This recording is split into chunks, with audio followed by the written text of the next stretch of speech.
जय हिंद साथियों, स्वागत है आप सभी का एक और नई महत्वपूर्ण वीडियो में। तो आज की इस प्यारी सी वीडियो में हम लोग पढ़ने वाले हैं क्लास 12 फिजिक्स की एक और महत्वपूर्ण डेरिवेशन, जिसका कि नाम है संधारित्र का समांतर क्रम में संयोजन। तो इससे जस्ट पहले हम एक और वीडियो बना के उठे हैं, उसमें था संधारित्र का श्रेणी क्रम में संयोजन। जिन बच्चों ने नहीं देखी है तो उसका लिंक आपको नीचे डिस्क्रिप्शन बॉक्स में दे देंगे, या फिर यहाँ आई बटन में आपको हम दे देंगे साइड में, आप लोग वहाँ जाके देख लीजिएगा। तो समांतर क्रम संयोजन में क्या होता है, संधारित्र को कैसे संयोजित करते हैं, उस पर फुल डेरिवेशन आज हम लोग समझने वाले हैं, वो भी फुल हिंदी के साथ। तो आपको एक ऐसा तरीका बताएंगे कि एग्जामिनर के सामने आपको कैसे अपने आप को रिप्रेजेंट करना है, कि एग्जामिनर जो है जब वो ज़्यादा कुछ ना देखे, केवल आपका डायग्राम और आपकी जो डेरिवेशन होगी वो करने के तरीके को ही देख करके आपको सारे नंबर दे दे। तो चलिए आपको वो तरीका समझाते हैं, बस स्टेप बाय स्टेप वीडियो को देखिएगा, कोई भी पार्ट स्किप मत करना, क्योंकि सभी पार्ट इसमें इंपॉर्टेंट रहने वाले हैं।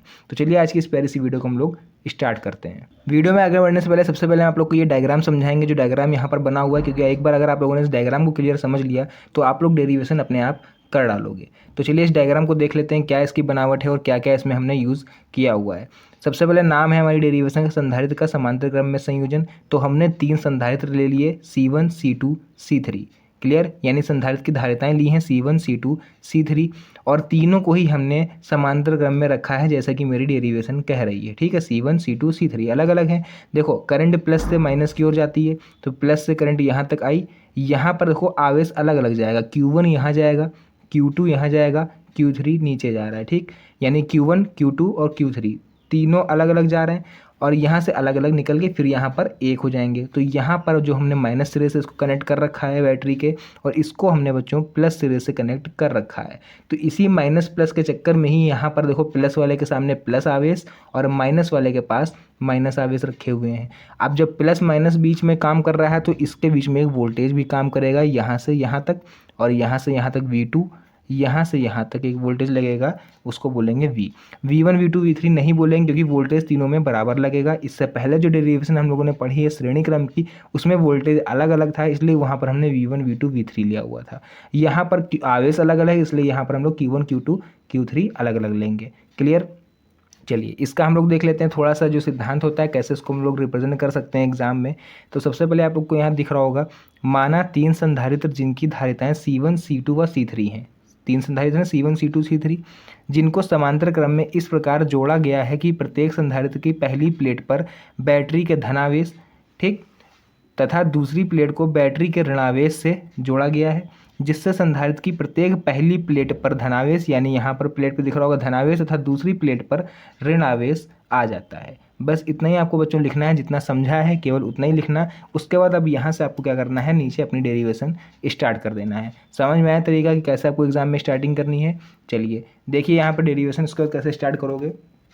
अब हमें यहाँ पर लिखना पड़ेगा संधारित्र पर कुल आवेश। वहाँ पर हम लोगों ने श्रेणी क्रम में सबसे पहले लिखा था कुल वोल्टेज, और यहाँ पर लिखेंगे संधारित्र पर कुल आवेश। ठीक, आवेश यहाँ अलग क्यों है, क्योंकि ये समांतर क्रम में है, इसलिए आवेश अलग होगा। यहाँ पर वोल्टेज नहीं ले सकते हम लोग, क्योंकि वोल्टेज इसमें सेम होता है। तो देखो इसको हम लोग लिख सकते हैं, टोटल आवेश होगा, यानी जो Q होगा हमारा वो हो जाएगा Q1 plus Q2 plus Q3, क्योंकि प्लेटें भी मेरी 3 हैं, इसलिए आवेश को ही हम 3 रखते हैं। इसको बच्चों आप लोग मान लो इक्वेशन फर्स्ट। क्लियर यहाँ तक। चलिए अब जैसे कि पुरानी डेरिवेशन की तरह ही है, जिन बच्चे ने पुरानी डेरिवेशन समझी है उसको हल्का सा यहाँ पर चेंज लगेगा केवल, बस। तो हम लोगों ने यहाँ पर बच्चों एक फॉर्मूला पढ़ा था धारिता का, तो यहाँ लिखेंगे धारिता का सूत्र क्या था, धारिता के सूत्र से। तो धारिता का सूत्र हम लोगों ने क्या पढ़ा था पिछली वीडियो में, और इस पर डेरिवेशन भी आपको हमने अलग से कराई है, वो था C = Q/V। यही था फॉर्मूला। तो यहाँ से हम लोग इसको बना सकते हैं बच्चों, Q = CV, है ना, बन जाएगा, कोई दिक्कत नहीं है यहाँ तक।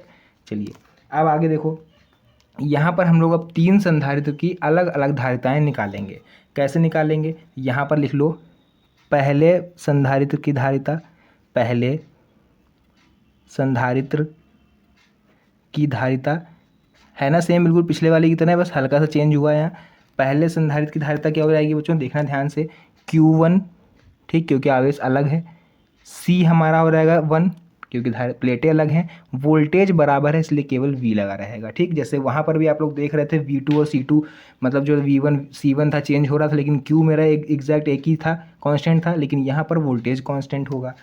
सेकंड, यहाँ पर आप लोग देखोगे दूसरे संधारित्र की धारिता। तो दूसरे संधारित्र की धारिता क्या हो जाएगी, देखते हैं चलिए।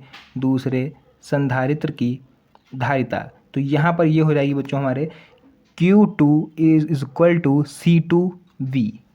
इसी तरीके से हम लोग क्या करेंगे, तीसरे संधारित्र की भी धारिता निकाल लेंगे। तो देखिए यहाँ पर हमने तीसरे संधारित्र की धारिता भी लिख दी, Q3 is equal to C3 और एंड V। अब हमें क्या करना है, Q1 Q2 Q3 के मान हमको मिल गए। अब आपको क्या लिखना है, एक लाइन ध्यान से देखना, Q1 Q2 व Q3 का मान आपको कहाँ रख देना है बच्चों ना, के इक्वेशन फर्स्ट जो हमने बनाई थी में रखने पर। ठीक, इक्वेशन फर्स्ट में रखने पर क्या थी हमारी इक्वेशन फर्स्ट, चलिए लिख लेते हैं यहाँ पर। ये थी ना Q is equal to Q1 plus Q2 plus Q3।